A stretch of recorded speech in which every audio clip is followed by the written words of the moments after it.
وَلَنَبْلُوَنَّكُمْ بِشَيْءٍ مِّنَ الْخَوْفِ وَالْجُوعِ وَنَقْصٍ مِّنَ الْأَمْوَالِ وَالْأَنفُسِ وَالثَّمَرَاتِ وَبَشِّرِ الصَّابِرِينَ۔ فرمایا میں ضرور تمہیں آزماؤں گا، میں ضرور تمہیں آزماؤں گا، خوف دے کر، جانوں مالوں پھلوں کی کمی دے کر، اور اگر تم نے صبر کیا تو میرے محبوب انہیں جنت کی اور میری رحمت کی خوشخبری سنا دیجئے۔ اگر کوئی نیک بیمار پڑ جائے تو اس کی اللہ آزمائش فرما رہا ہوتا ہے، اس کی اللہ آزمائش کرتا ہے، اللہ تبارک و تعالیٰ اس پر فضل فرماتا ہے، اس کی آزمائش کرتا ہے۔ پھر ان مصیبتوں پر جو شخص صبر کرے، رب فرماتا ہے اگر میری رضا پہ راضی ہو گیا تو ان اللہ مع الصابرین، باقی نیکیوں پر میں ثواب دیتا ہوں، اور جو کوئی صبر کرتا ہے رب فرماتا ہے میں اس کا بن جایا کرتا ہوں، صبر کرنے والوں کے ساتھ ہو جاتا ہوں۔ اور جب اللہ آزمائش ڈالتا ہے نا تو جو کام سیدھے ہوتے ہیں وہ بھی الٹے ہونے شروع ہو جاتے ہیں۔ جب خدا کی طرف سے وَلَنَبْلُوَنَّكُمْ بِشَيْءٍ مِّنَ الْخَوْفِ وَالْجُوعِ وَنَقْصٍ مِّنَ الْأَمْوَالِ وَالْأَنفُسِ وَالثَّمَرَاتِ، جب اللہ کی طرف سے آزمائش آتی ہے، جب انسان پر اللہ کی طرف سے کوئی چیز نازل ہوتی ہے، آپ سونے کو ہاتھ رکھتے ہیں تو مٹی ہو جاتی ہے، آپ کسی طرف بھی، بہت سے دوست آ کے کہتے ہیں جی قدم آگے اٹھاتا ہوں جاتا پیچھے ہے، کیا کروں؟ تو میں اکثر عرض کرتا ہوں کہ تھوڑے دن قدم اٹھانا ہی چھوڑ دیں۔ کیا کریں؟ بیٹھ کے اللہ اللہ کریں، صبر کریں، دعا کریں۔ کچھ وقت انسان پر ایسا ہوتا ہے، تلک الایام نداولها بین الناس، جو اللہ نے انسان کے دن بدل کے رکھنے ہوتے ہیں، کچھ وقت ایسا ہو، پھر ایک وقت آتا ہے کہ وہی انسان مٹی میں ہاتھ رکھتا ہے تو اللہ اسے سونا بنا دیتا ہے۔ رب آزمائش کرتا ہے، رب آزماتا ہے۔ جو لوگ مصیبتوں پر صبر کرتے ہیں، جو لوگ مصیبتوں پر صبر کرتے ہیں، سید عالم نور مجسم شفیع معظم صلی اللہ تعالی علیہ وسلم نے فرمایا، رب فرماتا ہے ایک بندہ اللہ کی بارگاہ میں کھڑا ہوا، قیامت کا دن ہے، فرشتے نامہ اعمال کھولنے لگے۔ اللہ نے فرمایا فرشتوں تمہیں پتہ ہے میں نے اسے دنیا میں بڑے دکھ دیے تھے، اس پر بڑی آزمائشیں آئی تھیں، اس نے زندگی بڑی تکلیف میں گزاری تھی، تمہیں خبر ہے؟ یا اللہ ہم جانتے ہیں، بڑا صابر ہے، بڑا صابر ہے، اس نے صبر کے ساتھ وقت گزارا، صبر کے ساتھ اپنے اوقات کو طے کیا۔ رب فرماتا ہے جو اتنا صبر کرے میں اس کا نامہ اعمال تو ٹولوں، اس کا نامہ اعمال کھولتے ہوئے مجھے شرم آ رہی ہے، سارا کچھ لپیٹ دو اور بغیر حساب کتاب اسے جنت میں داخل کر دو۔ یہ صبر کرنے والا ہے، یہ صبر کرنے والا ہے۔ بڑی خوبصورت حدیث، بڑی، بخاری شریف میں موجود ہے۔ بخاری شریف کی یہ حدیث ایسی ہے جسے میں جب بھی پڑھتا ہوں میں چوم لیتا ہوں۔ حدیث کیا ہے؟ رسول کریم صلی اللہ تعالی علیہ وسلم نے فرمایا، رب فرماتا ہے ایک بندہ ہے، اس کو میں نے آنکھیں نہیں دی، اس کو میں نے آنکھیں نہیں دی، اندھا ہے، پیدائشی اندھا ہے یا بعد میں کسی وجہ سے ہو گیا، اس کے پاس آنکھیں نہیں، لیکن اس نے زندگی بھر صبر کیا، اس نے زندگی بھر صبر کیا۔ صبح قیامت وہ کھڑا ہوا تو رب کریم نے فرشتوں سے فرمایا، فرشتوں اس کو میں نے آنکھیں نہیں دی، بیچارہ نہ بیٹی دیکھ سکا نہ بیٹا، نہ باپ دیکھ سکا نہ ماں، یہ کوئی دنیا کا نظارہ نہیں کر سکا، تم بتاؤ اس کا اجر کیا ہے؟ فرشتے کہتے ہیں مولا جنت کا اعلیٰ درجہ دے دے، اللہ اسے بے حساب بخش دے۔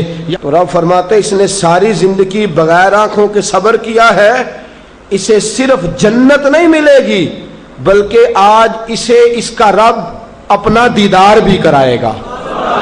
فرمایا قیامت میں لوگ جنت کے نظارے کریں گے اور یہ اللہ کا دیدار کرے گا، اس کو رب کریم کے جلوے دکھائے جائیں گے، اس لیے کہ یہ صابر رہا۔ اور میرے اعلیٰ حضرت فاضل بریلوی رحمۃ اللہ علیہ فرماتے ہیں جو صابر ہوتا ہے نا، توجہ ہے آپ کی، میری بات کی سمجھ آ رہی ہے؟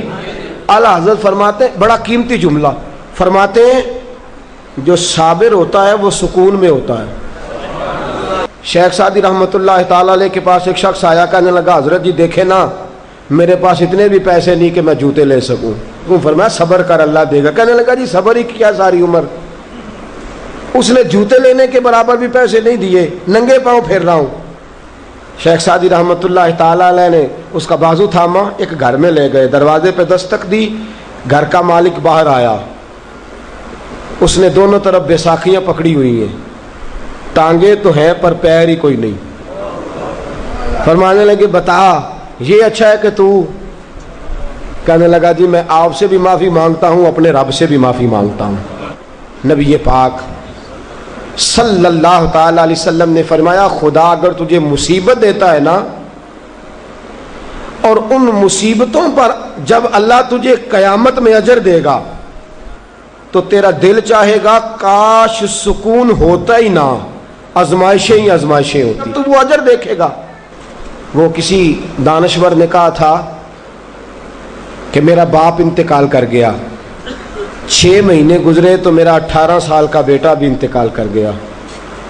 کہنے لگے میں نے اپنے 80 سال کے باپ کا جنازہ اٹھایا تو میری کمر نہیں جھکی، لیکن جب 18 سال کے بیٹے کا جنازہ اٹھانے لگا تو میری کمر جھک گئی، اور رو کے کہنے لگا لوگوں باپ کا جنازہ پڑھنا آسان ہے، دعا کرو کسی کو بیٹے کا جنازہ نہ پڑھنا پڑ جائے، بڑا مشکل کام ہے، بڑا کٹھن مرحلہ ہے۔ حضرت ابو ہریرہ رضی اللہ تعالیٰ عنہ فرماتے ہیں اللہ کے محبوب صلی اللہ تعالیٰ علیہ وآلہ وسلم کے صاحبزادے جناب ابراہیم علیہ السلام فرماتے ہیں حضور کے صاحبزادے آپ رات کو جب ان کی ولادت ہوئی تو نبی کریم علیہ السلام ہمارے درمیان آئے۔ جاگیے ذرا غور فرمائیے گا بات پہ۔ سید عالم صلی اللہ علیہ وسلم تشریف لائے اور ہم نے حضور کے چہرے کو چمکتے دیکھا۔ ہم نے کہا یا رسول اللہ موڈ مبارک بڑا اچھا ہے، حضور کوئی خیر کی خبر ہے؟ فرمایا مجھے مبارک دو، اللہ نے مجھے بیٹا عطا فرمایا ہے۔ فرماتے ہیں اگلے ہی دن، ایک روایت ہے کچھ عرصے کے بعد، ایک روایت ہے اگلے ہی دن ظہر کے بعد میرے محبوب نے پیار کرنے کے لیے بیٹا اٹھایا اور صاحبزادے کی سانسیں اکھڑنے لگی۔ رسول پاک کے صاحبزادے نبی پاک کے مقدس ہاتھوں میں سانسیں اکھڑ رہی ہیں، حضور کے دستے مبارک میں صاحبزادے نے وصال کر دیا۔ آنکھیں بند کی تو نبی کریم کی مقدس آنکھوں میں آنسو آئے۔ رات خوشی تھی، رات حضور مبارکیں وصول کر رہے تھے، رات مسکرا رہے تھے، ایک ہی تو رات گزری ہے، 24 ہی تو گھنٹے ہوئے ہیں، آنکھوں میں آنسو بھر آئے ہیں۔ حضرت عبداللہ ابن عمر رضی اللہ تعالیٰ عنہ عرض کرتے ہیں یا رسول اللہ آپ رو رہے ہیں؟ حضور صاحبزادے کا انتقال ہوا تو رو رہے ہیں؟ نبی رحمت صلی اللہ تعالی علیہ وسلم نے فرمایا عبداللہ دل میرا غمزدہ ہے، آنکھوں میں آنسو ہیں، پر میں اپنی زبان سے وہی جملے کہوں گا جس سے میرا اللہ راضی ہوگا، میں کوئی بے صبری والی بات نہیں کروں گا۔ اور یاد رکھیے مصیبتیں اللہ کے پیاروں پر آتی ہیں۔ 500 سال فرعون نے دعویٰ خدائی کیا ہے معاذ اللہ، 300 سال فرعون کا حال یہ تھا کہ ننگے پاؤں کانٹوں پہ چلتا تھا اور اس کے پیر میں کانٹا بھی نہیں چبھتا تھا۔